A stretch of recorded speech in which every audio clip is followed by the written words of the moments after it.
So now, after having a look at exactly what is social media, let's just go one more step ahead.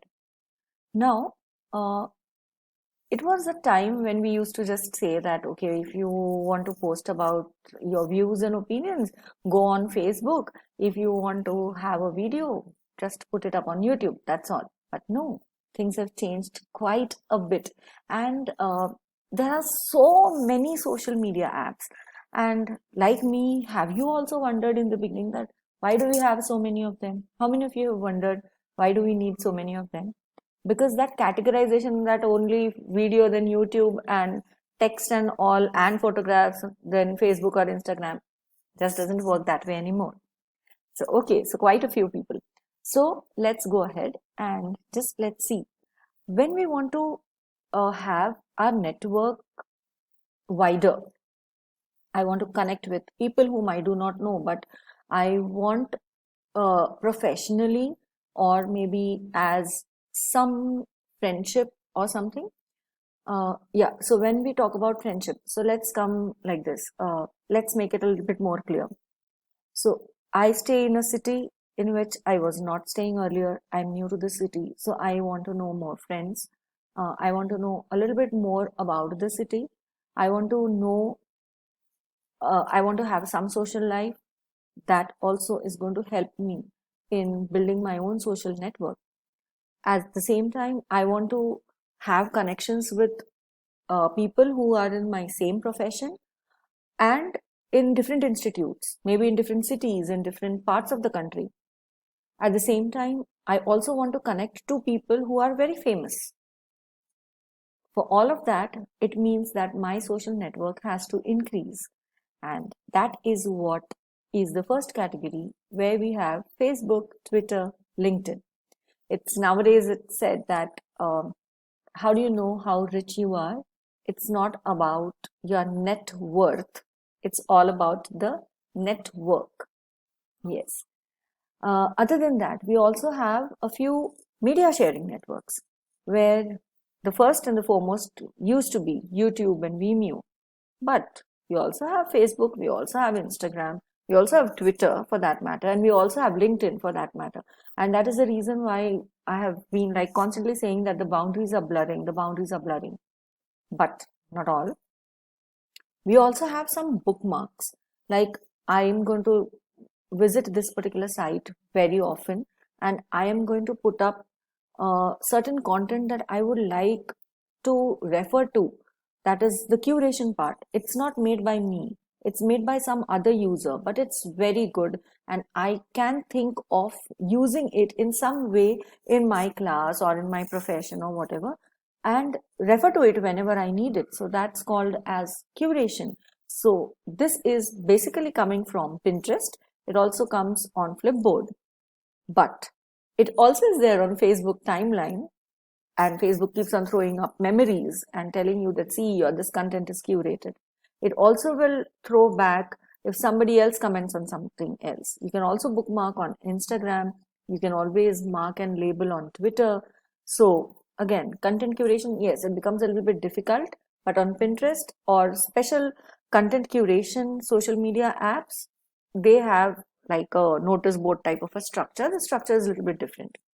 Other than that, we have blogs, we have discussion forums. So if I want to just ask about, let's say, something that is very relevant currently, that which is the closest COVID center for me, then, or if what was your experience of booking a ticket or traveling from one district to another, then I would actually ask on Quora.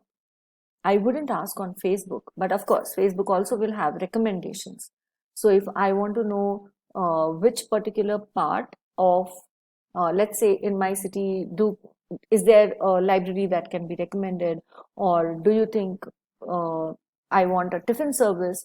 Then I can always ask on Facebook also, and I can also ask on Quora. If I want to publish my thoughts, then I will be a blogger, and a blog is actually a social media. Twitter and Facebook are classified as microblogging because Twitter has got only 280 characters that you can actually type out, while Facebook actually does not have such a particular type of restriction, but nobody is going to read too long posts. Okay, so it's called as microblogging, whereas blogs can be as long as 1,000 words, 2,000 words, 3,000 words.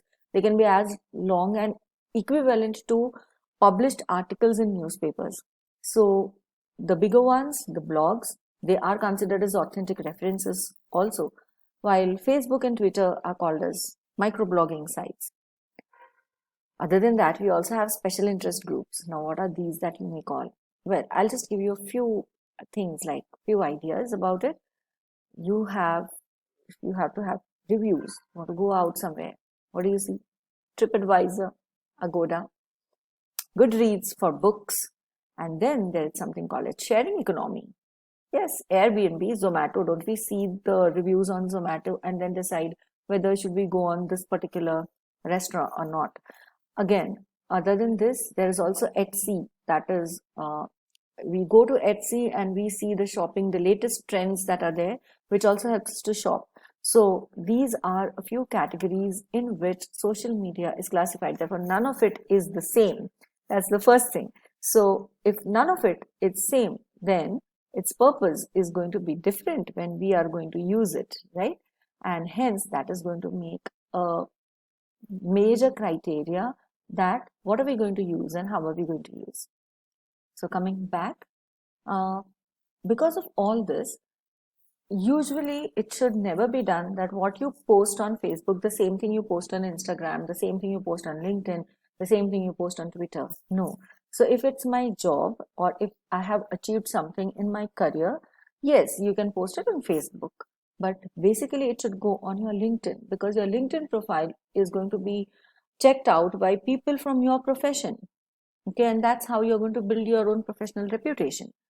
So that's how it is. And of course, you can always interlink. That is, most of the social media handles are interlinked amongst each other. So if I publish a blog, it automatically, I can allow it to automatically post it on my Facebook, on my Insta, on my LinkedIn. It gets automatically posted.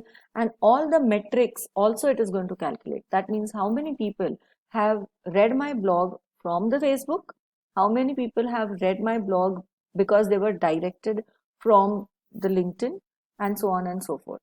Now, why do we need to do all this? We are not, you might say that, oh, we are just teachers. But well, yes. So suppose if you put up your worksheet in a Facebook group, which we are going to see after some time, or on Pinterest, then you will come to know that who has downloaded it, from which country it is being downloaded, from which region it is being downloaded, how many downloads have been there. And that is how you can actually keep a track of all the things that we do. Let's go ahead and let's see how the choice of social media is going to depend on, one, the purpose, second, the type, and type of content that we are going to talk of, other than the categories that we have seen previous slide, and the user. Now, when we talk of user, it has to be remembered that there is maximum diversity when we talk about users. We have the socio-economic background. We also have the gender biases. We also are going to talk of device time along with the region. Okay, so the content that we put on the Facebook or any other social media is going to be consumed by the users. So it's important for us to know who our users are going to be, and then accordingly make the content either non-culture specific, or if it is culture specific, then we can also write a few lines about it being culture specific. That could also help us to connect with people who belong to the same culture but in the different places of the world. Or we can also use it for having cross-cultural and break the boundaries there as well. So just keep in mind what are your users and from where your users are actually coming from. Then the two main things, that is purpose and type, along with what we have seen in the previous slide of categories. So let's go ahead and see what is usually the purpose for. Well, the purpose on the left hand side of the slide, if you see, it's the personal thing. like it's my birthday and somebody gifted me something, or they gave me a surprise and I'm very happy about it and I want to post it, or I have been traveling somewhere and I want to post about it. Yeah, that's my personal thing. I can also talk about how my business has grown, or maybe I have done a particular course that helps me in my professional development, or maybe I'm diversifying my business. So, well, that also is another purpose.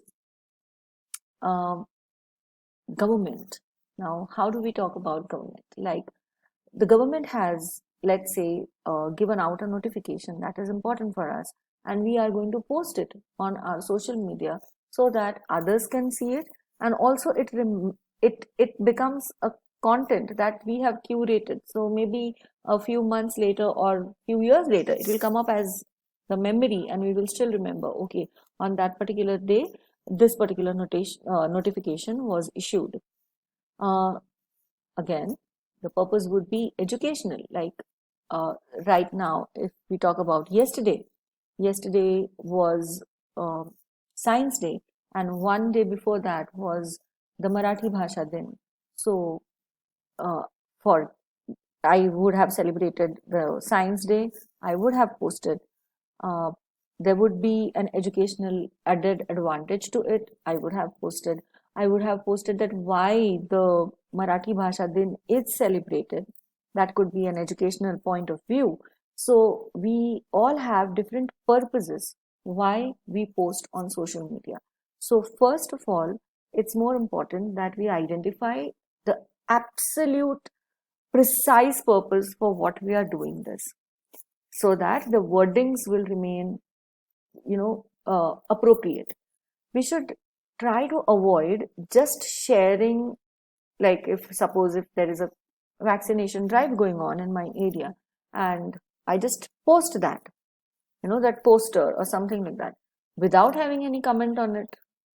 That's not the way we do it on social media. You have to write something about it, that okay, so if it's going to be a COVID vaccination drive that's going on in my area, then I would just say that I just saw how many COVID warriors were actually getting vaccinated, or finally the vaccination drive reaches this particular area, or something like that, where I am talking about myself, because it's going to be a user generated content. Even if you are sharing it, it is going to be a user generated content, and therefore there has to be that slight your touch, your personal touch, whether it is your personal thing or whether you're just sharing a notification that has come maybe by the government or maybe by your own institute, but still there has to be at least one line or two lines about it. So that's that how we have identified the purpose. And now we'll break out into the rooms, into the groups in which you have been working. And your task is, in the breakout rooms, as a group, you will explore any two social media out of these five possible. You can also choose to explore the other media if you are aware of them. You should try to explore them to see the difference in its usage, how, who's using how, what, and how often. You can also note down the frequency of it and the other things that you observe. And you will be sharing your views about its difference in the usage pattern, either on this Padlet that we are going to share with you, or you can keep it written, and you'll be of course moving out in the breakout rooms as well, and you may share it with us and we will put it up on a particular Padlet or on the Moodle platform. So now we are breaking out into the breakout rooms, and take your time to explore any two social media platforms. See you after the breakout. Okay, the breakout rooms would be here for 5 to 7 minutes for the first activity. So I hope that you'll be able to come up with uh, at least some decent differences in that. So see you after around say 5 to 7 minutes.